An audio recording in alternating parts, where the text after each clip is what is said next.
அழகான பசுமையான பள்ளத்தாக்கில் லூலு என்ற சின்ன வெண்ணிற ஆடு இருந்தது. அவளுக்கு எப்போதும் கனவு காண்பது, ஆர்வமாக சுற்றி பார்ப்பது பிடிக்கும். ஒரு நாள் அவள் ஒரு தங்குத்துளி போல மின்னும் பட்டாம்பூச்சியை பார்த்தாள். அதை கடந்து கடந்து ஓடிச் சென்றாள். அது அவளை ஒரு இருண்ட குகைக்குள் அழைத்துச் சென்றது. அங்கே யார் தெரியுமா? ஒரு சின்ன டிராகன் அமர்ந்து அழுது கொண்டிருந்தான். அவளது கண்களில் துளியாய் மின்னும் கண்ணீர் ரத்தினம் போல பிரகாசித்தது. என்னாச்சு? ஏன் அழுற? என்று லூலு மெதுவாக கேட்டாள்.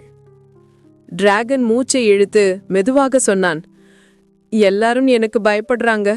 நான் பயந்தாலே நெருப்பு துப்பிடுவேன். அது கேட்ட லூலு சிரித்தாள். பரவாயில்ல, எனக்கும் இடியோசை வந்தாலே பயம் என்று கூறினாள். டிராகன் சிரிக்க முயன்றான்.